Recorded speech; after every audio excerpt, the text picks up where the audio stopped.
Guys, welcome to Vet Ranch. I'm Dr. Karri, and we have an emergency situation today.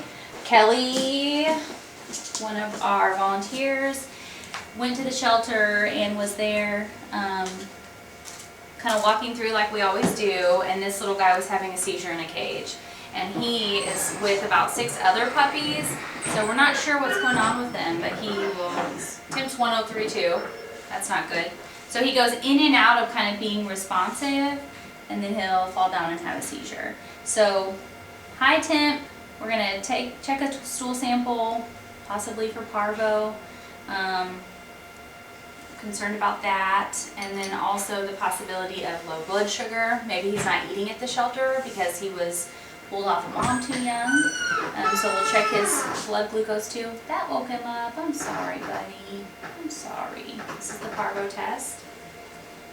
And then we're gonna also see, he could be really anemic from hookworms, although he doesn't look that pale. So when we look at him, he's still pretty pink. So we'll try to figure out what's going on. We're gonna get an IV catheter in him pretty quickly here. And then we're gonna check his blood sugar right now.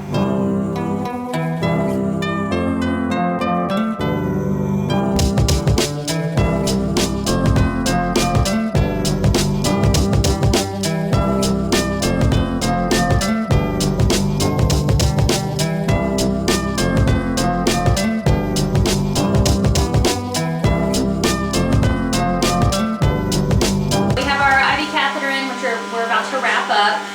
The blood glucose was 184, which is high or normal. And I saw him in the shelter yesterday just jumping around and perfectly healthy. His parvo test is negative. His stool check is going. His pack cell volume is going to see if he has hookworm anemia, which I would be really surprised with that because he looks pretty pink to me. So right now, we're just going to treat him symptomatically and try to sort through the problems, and then probably get some more extensive blood work going. We gave him some Valium. You saw us give that, so he's pretty out of it now because he started kind of having a seizure and his eyes started twitching back and forth, so just a really little focal seizure. And then I'm going to look at his blood work. Let me show you what we have. So he's a little bit anemic. We saw hookworms on a stool sample, but a hematocrit of 28.4, which is normally around 35 or 40, is definitely not low enough to cause seizures. So ruled that out. White blood cells are high, so he's got pretty high white neutrophils, white count, notably neutrophils. His lymphocytes are low.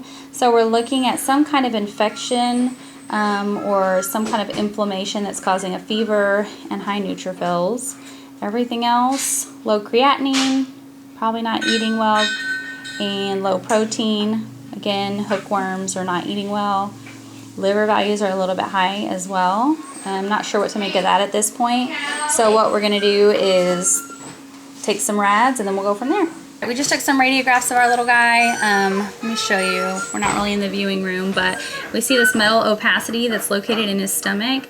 So now we're leaning more towards some type of heavy metal toxicity that's causing these seizures. So, you know, at this point, he is pretty much dying right in front of our eyes. So we are going to go for it and try to open him up and find out what this is. This has all happened in about 20 minutes from walked in the door to these radiographs you're looking at, and now we're getting him prepped for surgery as we speak. I've got the stomach here kind of pulled over to the side, and I've made a hole, an incision I guess is a more appropriate word, through there, the stomach wall, and I'm just kind of feeling around with my finger. I do feel kind of a hard object, so I'm interested to find out what this is. Okay, piece of cement, all right. More rocks. That's all I'm really finding there. So we're gonna close this out, flush that, and then run the rest of the GI tract. I'm just getting a bunch of rocks that he's eaten. Really not able to explain the seizures unless he just hasn't been eating and he's getting really weak. I was hoping for something metallic that would be creating a kind of a toxicity, like a heavy metal poisoning that could be causing this. Well, we are closing up our little guy. All we found were the rocks, and I'm kind of underwhelmed by that because I don't think that's a reason to that he would be having seizures. So pretty bummed out. I'm not sure how he's going to do when he wakes up, but we're just going to maintain him on IV fluids treat his seizures as they come about and just see where we go from there. Just giving our little man some antibiotics and then letting him wake up from anesthesia. Here's what was in his stomach.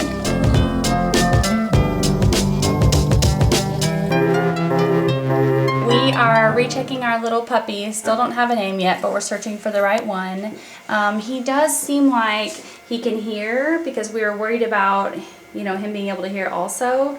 And then we keep going back and forth if he can see or not. Right now we think he can probably just see shadows. And we did a ophthalmic exam, and I'll try to show you. We can see that his eyes, his pupils do respond to light, and so both of them constrict down when we shine light in them. So, you know, we're not really sure kind of what that means, but we do know that we're not giving up on him yet because I think he's improving every day and he's eating good. So we'll just continue on and check him every single day and hope for improvement. We are going to do a hepatic function test called bile acids, and we have fasted him for 12 hours overnight, and then we're going to draw some blood, give him a big meal, and then take a sample 2 hours after that. And basically that's going to help us determine if his liver is functioning properly or if he could possibly have what's called a portosystemic shunt, meaning blood is bypassing the liver. And so the toxins that the liver would normally filter out don't get filtered out, and they go directly to his brain, causing encephalopathy, which can cause blindness, seizures, and just depression. So we're going to see, and this could be a possible fixable issue. So I still don't think he can see us. We know that he can hear now. I think he can see shadows, and so when he sees a figure, he goes up to that thinking it's a person. But we've definitely, uh-oh, he hears me. He hears me. Uh-oh, he sees Kelly. Oh, he heard me. Hey, boo. So we'll keep testing him every day, but we feel like he can see shadows and see some things. So there's no reason why he can't be a perfectly happy little healthy puppy. We got our results back from our bile acids test, and it shows that he does not have evidence of hepatic insufficiency. So we're thinking that he probably does not have a shunt, a liver shunt. So we're just continuing on with this treatment, which is pretty non-specific, and he's doing amazing. So, you know, we test him every day. We think he can see a little bit, maybe shadows, but definitely more than he could. He can hear now, which I'm pretty confident he could not hear before. So he's doing great as he eats my hand. So we're going to go ahead and start him on his puppy vaccine so we can make sure we do his preventative care. And then we'll go from there. Excuse me. I just came in here and this is how he is in the room. We leave him out for a second. Hey. You just cannot be deterred. Let's push you in there then. Fawkes, come on! Well, we gotta tell Fawkes bye. That's a hard one. When you have them from about 5 weeks old on, that's a difficult one to say goodbye to, especially because he had such a great time at my house being crazy. As you can see, he's a crazy puppy. He's, for all intents and purposes, normal. We tell people all the time that he's blind, and they're like, are you serious? No way. Because you can't really tell because he's adapted so well. And we think he can see some shadows. So he is ready for a forever home now. Hopefully one with another dog so he can play like a crazy puppy that he is. So thank you guys so much for all your support and donations. Thank you for watching our videos, and we will see you on the next time.